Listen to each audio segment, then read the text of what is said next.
ಯಾರೆಲ್ಲ ನನ್ನ ಚಾನಲ್ನ ಹೊಸ್ದಾಗಿ ನೋಡ್ತಾ ಇದ್ದೀರಾ ದಯವಿಟ್ಟು ಸಬ್ಸ್ಕ್ರೈಬ್ ಮಾಡ್ಕೊಂಡು ನೋಡಿ, ಹಾಗೆ ನನಗೂ ಕೂಡ ಸಪೋರ್ಟ್ ಮಾಡಿ. Hello, healthy lifestyle with Shri ಲೈಫ್ಗೆ ಸ್ವಾಗತ. ನಾವಿವತ್ತು ಹಾಗಲಕಾಯಿ ಗೊಜ್ಜು ಅಥವಾ ಹಾಗಲಕಾಯಿ ಪಲ್ಯನ ಹೇಗೆ ಮಾಡೋದು ಅಂತ ನೋಡ್ಕೊಂಬರೋಣ ಬನ್ನಿ. ನಾನಿಲ್ಲಿ ಒಂದೊಳ್ಳೆ ಹಾಗಲಕಾಯಿನ ನೀಟಾಗಿ ಕಟ್ ಮಾಡಿ ಎತ್ತಿಟ್ಟಿದ್ದೀನಿ. ಬೀಜ ತೆಗೆದು ಸಣ್ಣದಾಗಿ ಕಟ್ ಮಾಡಿ ಎತ್ತಿಟ್ಟಿದ್ದೀನಿ. ಒಂದೆರಡು ಸಲ ನೀರಲ್ಲಿ ತೊಳೆದಿದ್ದೀನಿ. ಅದಾದಮೇಲೆ 2 ಸ್ಪೂನ್ ಧನಿಯಾ ಪೌಡ್ರ್ ತೊಗೊಂಡಿದ್ದೀನಿ. ಸ್ವಲ್ಪ ತೆಂಗಿನಕಾಯಿ ತುರಿ, 2 ಟೊಮ್ಯಾಟೊನ ಮೀಡಿಯಮ್ ಸೈಜ್ದು ಸಣ್ಣದಾಗಿ ಕಟ್ ಮಾಡಿ ಇಟ್ಕೊಂಡಿದ್ದೀನಿ. 2 ಮೀಡಿಯಮ್ ಸೈಜ್ ಈರುಳ್ಳಿನ ಕೂಡ ಸಣ್ಣದಾಗಿ ಕಟ್ ಮಾಡಿ ಇಟ್ಕೊಂಡಿದ್ದೀನಿ. ಸ್ವಲ್ಪ ಹುಣಸೆ ಹುಳಿನ ತೊಗೊಂಡಿದ್ದೀನಿ. ರುಚಿಗೆ ತಕ್ಕಷ್ಟು ಉಪ್ಪು, ಖಾರದ ಪುಡಿ, ಒಗ್ಗರಣೆಗೆ ಸಾಸಿವೆ, ಹಾಗೆ ಗಾಣದ ಎಣ್ಣೆನ ತೊಗೊಂಡಿದ್ದೀನಿ. ಹಾಗೆ ಫ್ರೆಶ್ ಆಗಿರೋ ಕರ್ಬೇವಿನ ಸೊಪ್ಪನ್ನ ಕೂಡ ತೊಗೊಂಡಿದ್ದೀನಿ. ಹಾಗೆ ಸ್ವಲ್ಪ ಬೆಲ್ಲದ ಪುಡಿನ ತೊಗೊಂಡಿದ್ದೀನಿ. ಇವಾಗ ನಾವೇನು ಹಾಗಲಕಾಯಿ ತೊಗೊಂಡಿದ್ವಿ ಅಲ್ವಾ, ಅದನ್ನು ಸ್ವಲ್ಪ ಬೇಯಿಸ್ಕೊಳ್ಳೋಣ. ಒಗ್ಗರಣೆಯಲ್ಲಿ ಬೇಗ ಬೇಯಲ್ಲ ಅಂತ ಒಂದಿಷ್ಟೇಷ್ಟು ಬೇಯಿಸ್ಕೊತಾ ಇದ್ದೀನಿ.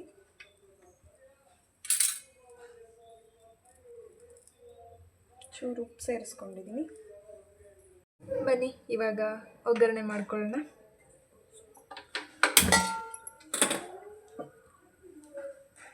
ಮೊದಲನೇದಾಗಿ 1-2 ಸ್ಪೂನ್ ಅಡುಗೆ ಎಣ್ಣೆನ ಹಾಕ್ಕೊತಾ ಇದ್ದೀನಿ. ಹಾಗೆ ಎಣ್ಣೆ ಕಾದ್ಮೇಲೆ ಸಾಸಿವೆನ ಹಾಕ್ಕೊಂಡಿದ್ದೀನಿ. ಸಾಸಿವೆ ಸ್ವಲ್ಪ ಚಿಟಪಟ ಅಂತ ಅಂದಿದ್ಮೇಲೆ ಕರ್ಬೇವಿನ ಸೊಪ್ಪನ್ನು ಕೂಡ ಹಾಕ್ಕೋತಾ ಇದ್ದೀನಿ. ಕರಿಬೇವು ಕೂಡ ಇವಾಗ ಸಿಡಿತಾ ಇದೆ. ಇವಾಗ ಇದಕ್ಕೆ ನಾವು ಆವಾಗಲೇ 2 ಈರುಳ್ಳಿನ ಕಟ್ ಮಾಡಿ ಇಟ್ಕೊಂಡಿದ್ವಿ ಅಲ್ವಾ, ಅದನ್ನು ಕೂಡ ಸೇರಿಸ್ಕೊಂಬಿಡೋಣ. ಈರುಳ್ಳಿ ಸೇರಿಸಿದಾದ್ಮೇಲೆ ಒಂದು ಸಲ ನೀಟಾಗಿ ಮಿಕ್ಸ್ ಮಾಡ್ಕೊಳ್ಳಿ. ಸ್ವಲ್ಪ ಈರುಳ್ಳಿ ಬೇಯಲಿ, 1-2 ನಿಮಿಷ ತಟ್ಟೆ ಮುಚ್ಚಿ ಬೇಯಿಸಿ. ಇವಾಗಿದು ಬೆಂದಿದೆ, ಈರುಳ್ಳಿ ಬೆಂದಿದೆ. ಇವಾಗ ಅದ್ರ ಕಲರ್ ಕೂಡ ಚೇಂಜ್ ಆಗಿದೆ, ನೀವು ನೋಡ್ತಾ ಇರ್ಬೋದು. ನಾನಿವಾಗ ಇದಕ್ಕೆ ಕಟ್ ಮಾಡಿಟ್ಟಂತಹ ಟೊಮೆಟೊ ಕೂಡ ಸೇರಿಸ್ಕೊತಾ ಇದ್ದೀನಿ. ಇಲ್ಲಿ ನಿಮಗೆ ಎಷ್ಟು ಬೇಕಾದರೂ ಹುಳಿಗೆ ನೀವು ಟೊಮೆಟೊನ ಸೇರಿಸ್ಕೋಬೋದು. ಹುಣಸೆ ಹುಳಿ ಬೇಡ ಅನ್ನೋರು 2 ಟೊಮೊಟೊನ ಕೂಡ ಸೇರಿಸ್ಕೋಬೋದು. ಬಟ್ ನಾನು ಸ್ವಲ್ಪ ಹುಣಸೆ ಹುಳಿ ಇರೋದ್ರಿಂದ ಟೊಮೊಟೊ ಅಷ್ಟೇ ಸೇರಿಸ್ಕೊಂಡಿದ್ದೀನಿ. ಇವಾಗ ಅದು ಬೇಯಲಿ ಅಂತ ಸ್ವಲ್ಪ ಉಪ್ಪನ್ನು ಸೇರಿಸ್ಕೊಂಡು 2 ನಿಮಿಷ ತಟ್ಟೆ ಮುಚ್ಚಿ ಬೇಯಿಸ್ಕೊಂಡೆ. ನೀವು ನೋಡ್ತಾ ಇರ್ಬೋದು, ಇವಾಗ ಟೊಮೊಟೊ ಕೂಡ ಸಾಫ್ಟಾಗಿ ಬೆಂದಿದೆ. ಈ ರೀತಿ ಟೊಮೊಟೊ ಈರುಳ್ಳಿ ಬೆಂದಮೇಲೆ ಬೇಯಿಸಿದಂಥ ಹಾಗಲಕಾಯಿನ ಕೂಡ ಹಾಕ್ಕೊಳ್ಳೋಣ. ಇವಾಗ ಇದನ್ನು ಸ್ವಲ್ಪ ಚೆನ್ನಾಗಿ ನೀಟಾಗಿ ಮಿಕ್ಸ್ ಮಾಡ್ಕೊಳ್ಳಿ. ಆ ಒಗ್ಗರಣೆ ಎಣ್ಣೆ ಎಲ್ಲ ಸ್ವಲ್ಪ ಹಾಗಲಕಾಯಿಗೂ ಹಿಡಿಬೇಕು. ಇವಾಗ ಇದಕ್ಕೆ 2 ಸ್ಪೂನ್ ಧನಿಯಾ ಪೌಡ್ರನ್ನ ಸೇರಿಸ್ಕೊಂಡಿದ್ದೀನಿ. ಹಾಗೆ ಖಾರದ ಪುಡಿ ಕೂಡ ಸೇರಿಸ್ಕೊಂಡು ಮತ್ತೆ ನೀಟಾಗಿ ಮಿಕ್ಸ್ ಮಾಡ್ಕೊಳ್ಳಿ. ಅದೆಲ್ಲ ಚೆನ್ನಾಗಿ ಮಿಕ್ಸ್ ಆಗೋವರೆಗೂ ಸ್ವಲ್ಪ ಸಣ್ಣ ಊರಿನಲ್ಲೇ ನೀಟಾಗಿ ಮಿಕ್ಸ್ ಮಾಡ್ಕೊಂಬಿಡಿ. ಈ ರೀತಿ ಮಿಕ್ಸ್ ಮಾಡಿದ್ದಾದಮೇಲೆ ನಾವೇನು ಹುಣಸೆ ಹುಳಿನ ನೆನೆಸಿ ಎತ್ತಿಟ್ಟಿದ್ವಲ್ವ, ಅದರಲ್ಲಿ ಅದನ್ನು ಸೋಸ್ಕೊಂಡು ಇದಕ್ಕೆ ಸೇರಿಸ್ಕೊಳ್ಳಿ. ಅದಾದಮೇಲೆ ನಾನು ಇಲ್ಲಿ ಸ್ವಲ್ಪ ನೀರನ್ನ ಸೇರಿಸ್ಕೊತಾ ಇದ್ದೀನಿ.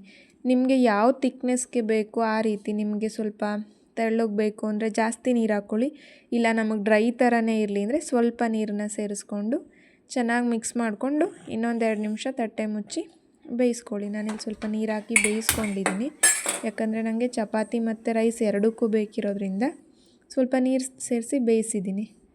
ನೀವು ನೋಡ್ತಾ ಇರ್ಬೋದು, ಇವಾಗಿದು ಬೆಂದಿದೆ. ಈ ರೀತಿ ಚೆನ್ನಾಗಿ ಬೆಂದಮೇಲೆ ನಾವಿದಕ್ಕೆ ತುರಿದಿಟ್ಟಿರೋ ಅಂಥ ತೆಂಗಿನಕಾಯಿ ತುರಿನ ಸೇರಿಸ್ಕೊಳ್ಳೋಣ. ಇಲ್ಲಿ ತೆಂಗಿನಕಾಯಿ ತುರಿ ಕಂಪ್ಲೀಟ್ಲಿ ಆಪ್ಷನಲ್, ನಿಮಗೆ ಬೇಕು ಅಂದರೆ ಸೇರಿಸ್ಕೊಳ್ಳಿ, ಬೇಡ ಅಂದರೆ ಬಿಡಿ. ಹಾಗೆ ಬೆಲ್ಲ ಕೂಡ ಸೇರಿಸ್ಕೊಳ್ಳೋಣ. ಇವೆರಡನ್ನೂ ಸೇರಿಸಿ ಒಂದು ಸ್ವಲ್ಪ ಚೆನ್ನಾಗಿ ಸಣ್ಣ ಊರಿನಲ್ಲಿ ಮಿಕ್ಸ್ ಮಾಡ್ಕೊಳ್ಳಿ. ಇವೆರಡೂ ಆಪ್ಷನಲ್ಲೇ, ನೀವು ಹಾಗೆ ತಿಂತೀವಿ ಅಂದರೆ ಹಾಗೆ ಕೂಡ ತಿನ್ಬೋದು.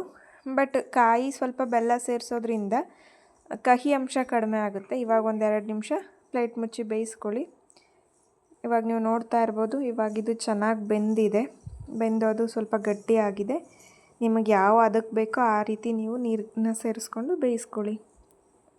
ಅಷ್ಟಾದರೆ ಹಾಗಲಕಾಯಿ ಗೊಜ್ಜು ಅಥವಾ ಪಲ್ಯ ರೆಡಿ. ನೋಡಿದ್ರಲ್ವ ಫ್ರೆಂಡ್ಸ್, ಹಾಗಲಕಾಯಿ ಗೊಜ್ಜನ್ನ ಈಸಿಯಾಗಿ ಹೇಗೆ ಮಾಡೋದು ಅಂತ. ಇಷ್ಟ ಆಗಿದ್ದರೆ ದಯವಿಟ್ಟು ಲೈಕ್ ಮಾಡಿ, ಹಾಗೆ ನನ್ನ ಚಾನಲ್ನ ಪ್ಲೀಸ್ ಸಬ್ಸ್ಕ್ರೈಬ್ ಮಾಡ್ಕೊಂಡು ನೋಡಿ. ನಿಮ್ಮ ಫ್ರೆಂಡ್ಸ್ ಆ್ಯಂಡ್ ಫ್ಯಾಮಿಲಿಗೂ ಕೂಡ ಶೇರ್ ಮಾಡಿ.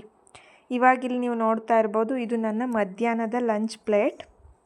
ಇದರಲ್ಲಿ 2 ಚಪಾತಿ, ಹಾಗಲಕಾಯಿ ಗೊಜ್ಜು, ಸ್ವಲ್ಪ ಚಟ್ನಿ ಪುಡಿ, ಹೆಸರು ಕಾಳು, ಮೊಟ್ಟೆ, ಕ್ಯಾರೆಟು, ಸೌತೆಕಾಯಿ ಇಷ್ಟೂ ಇದೆ.